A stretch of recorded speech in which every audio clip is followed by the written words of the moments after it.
नमस्कार, स्वागत है आपका न्यूज स्पेशल में। आपके साथ मैं हूं अभिषेक कात्यायन। गैंगस्टर लॉरेंस बिश्नोई ने बॉलीवुड स्टार सलमान खान की हत्या की फुल प्रूफ प्लानिंग की थी। अपने खास शूटर को भी जिम्मेदारी सौंपी थी, लेकिन उसकी साजिश कामयाब नहीं हो पाई। पूछताछ में लॉरेंस बिश्नोई ने सलमान खान की हत्या की साजिश से जुड़ी एक एक बात कबूल ली है।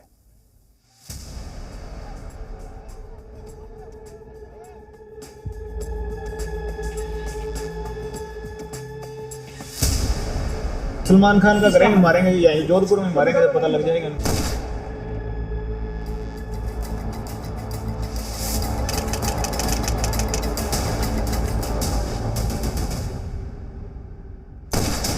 दबंग खान की हत्या को लेकर बड़ा खुलासा। हत्या का पूरा प्लान हुआ एक्सपोज।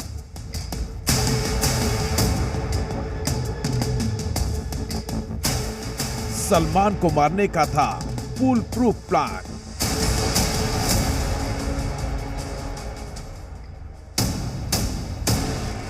लॉरेंस का सबसे सनसनीखेज खुलासा।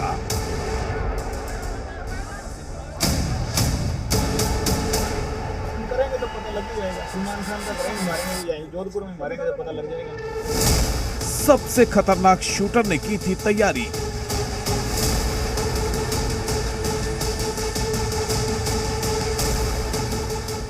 कैसे हुआ लॉरेंस का मोस्ट वांटेड टारगेट मिस?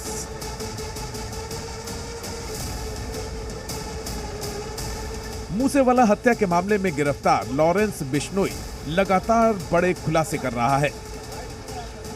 अभी तक तो यह सामने आया था कि लॉरेंस बिश्नोई सलमान खान को मारना चाहता था। सलमान खान के पिता को एक धमकी का पत्र भी भेजा गया था, लेकिन अब जो खुलासा हुआ उसमें लॉरेंस बिश्नोई ने पूरी हत्या की योजना बता दी है। पहले लॉरेंस बिश्नोई की धमकी सुनिए। हम करेंगे तो पता लग ही जाएगा। सलमान खान का करेंगे, मारेंगे यहीं जोधपुर में मारेंगे तो पता लग जाएगा इनको। लॉरेंस बिश्नोई ने काफी पहले ही सलमान खान को धमकी दी थी और इस पर यह शातिर क्रिमिनल धीरे धीरे काम कर रहा था। अब जो खुलासा हुआ है उसके मुताबिक सलमान खान की लॉरेंस बिश्नोई ने पूरी रेकी करवाई थी।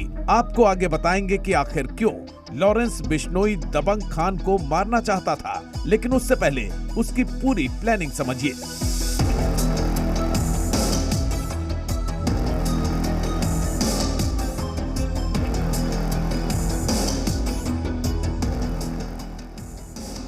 पुलिस सूत्रों का कहना है कि लॉरेंस बिश्नोई ने हत्या के लिए अपने सबसे भरोसेमंद और बेहद खतरनाक शूटर संपत नेहरा को जिम्मेदारी सौंपी थी। यह है संपत नेहरा, लॉरेंस बिश्नोई का बेहद खास शूटर और लॉरेंस के कहने पर कई लोगों की हत्या करने वाला संपत नेहरा, जो लॉरेंस के कहने पर किसी की भी हत्या कर देता था और शायद ही कभी वो चूकता था। यही संपत नेहरा सलमान को मारने वाला था। यही संपत नेहरा पिस्टल लेकर सलमान के बेहद करीब पहुंच गया था और यही संपत नेहरा जिसने सलमान को मारने के लिए विशेष राइफल खरीदी थी। लेकिन कहते हैं मारने वाले से बड़ा बचाने वाला होता है। दबंग खान के साथ भी ऐसा ही हुआ। सलमान खान को मारने का जो प्लान था उसके लिए आपको आज से 4 साल पीछे जाना होगा, क्योंकि हत्या की ये पूरी प्लानिंग 2018 में की गई थी। पुलिस सूत्रों के मुताबिक लॉरेंस ने संपत नेहरा को हत्या का काम सौंपा। संपत नेहरा ने 2018 में मुंबई आकर सलमान की रेकी की। सलमान खान के करीब संपत नेहरा नहीं पहुंच पाया। संपत के पास जो पिस्टल थी वो कम रेंज की थी। सलमान खान पिस्टल की रेंज से काफी दूर थे। रेंज से दूर होने की वजह से संपत नेहरा सलमान खान को नहीं मार पाया। संपत नेहरा भले ही सलमान की रेकी कर चुका था और उसके करीब भी पहुंच गया, लेकिन लॉरेंस बिश्नोई का ये खास शूटर चाहकर भी सलमान के सुरक्षा के घेरे को नहीं तोड़ पाया। इसलिए जिस पिस्टल से वो हत्या करना चाहता था वो उससे कर नहीं पाया। लेकिन संपत नेहरा और लॉरेंस बिश्नोई किसी भी कीमत पर सलमान की हत्या करना चाहते थे और इसके लिए प्लान 2 एक्टिव किया। संपत नेहरा जब पहली बार में कम रेंज की पिस्टल की वजह से सलमान खान को मार नहीं पाया तो उसने ये बात लॉरेंस बिश्नोई को बताई। इसके बाद लॉरेंस बिश्नोई ने दूसरी बंदूक खरीदने की योजना बनाई।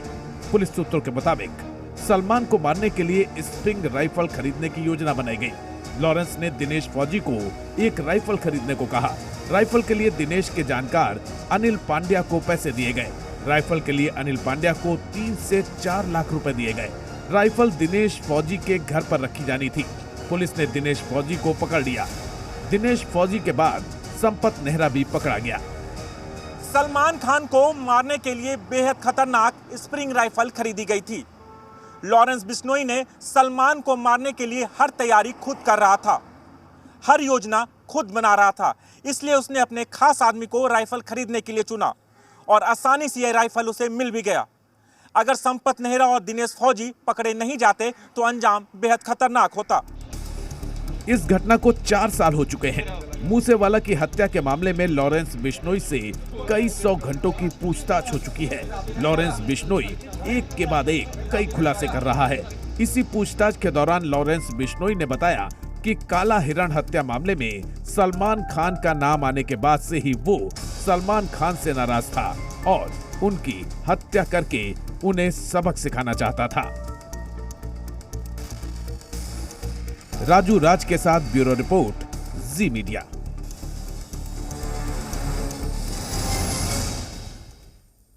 पंजाबी सिंगर सिद्धू मूसेवाला की हत्या के बाद लॉरेंस बिश्नोई का नाम चर्चा में है। वो बॉलीवुड स्टार सलमान खान की भी हत्या की साजिश रच रहा था ताकि माया नगरी में मुंबई में अपना सिक्का जमा सके। लॉरेंस ने कम वक्त में अपराध की दुनिया में नाम कमा लिया। वो कई साल से जेल में था और इसके बावजूद सलाखों के पीछे से अपना गैंग चला रहा था। आपको दिखाते हैं कि एक लॉ स्टूडेंट कैसे बन गया सबसे बड़ा गैंगस्टर। ये तस्वीरें 29 मई की हैं, जब पंजाब का मानसा गोलियों की तड़तड़ाहट से गूंज उठा था और पंजाब के मशहूर सिंगर सिद्धू मूसेवाला की सरेआम हत्या कर दी गई थी।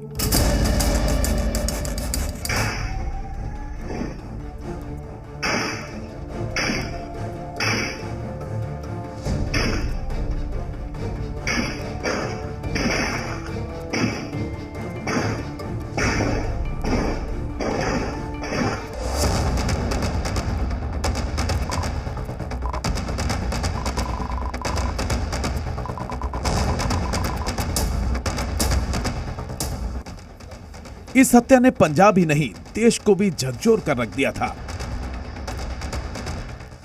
जैसे जैसे इस हत्याकांड की तफ्तीश आगे बढ़ी, जांच एजेंसियों की जुबान पर एक नाम बार बार आने लगा। ये नाम था पंजाब, हरियाणा, राजस्थान, महाराष्ट्र और हिमाचल प्रदेश तक अपराध का जाल बुनने वाले एक गैंगस्टर का नाम लॉरेंस बिश्नोई उर्फ बालकरण बराड़ उर्फ बल्लू। उम्र 30 साल। पता गांव दूतरवाली, अबोहर, जिला फाजिल्का, पंजाब। एक लॉ स्टूडेंट रहा लॉरेंस बिश्नोई कुछ ही साल में जराइम की दुनिया का बड़ा नाम बन गया।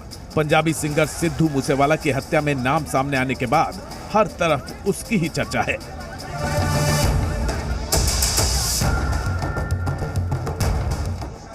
लॉरेंस बिश्नोई के खिलाफ हत्या समेत करीब 100 मामले दर्ज हैं। दिल्ली पुलिस ने उसे मकोका सहित आर्म्स एक्ट में गिरफ्तार किया था।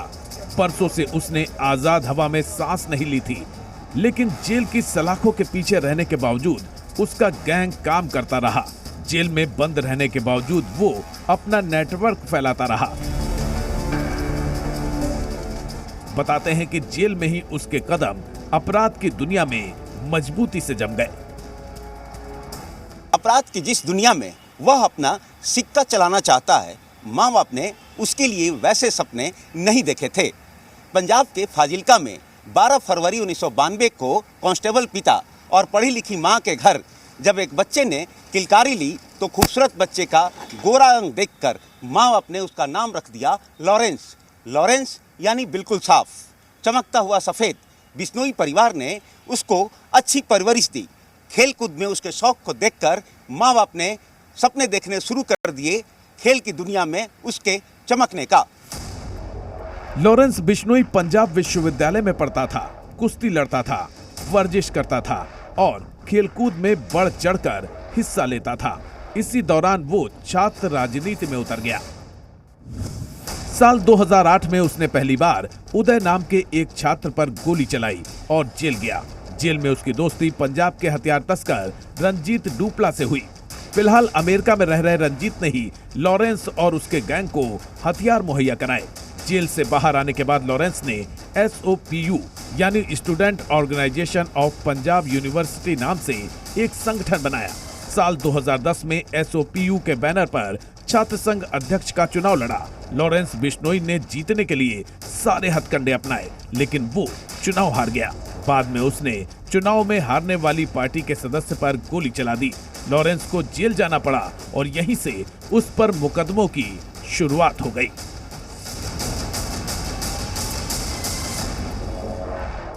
पढ़ाई के दौरान ही लॉरेंस बिश्नोई और गोल्डी बराड़ की दोस्ती हुई। आगे चलकर कई मामलों में उसके साथ गोल्डी बराड़ का भी नाम सामने आया।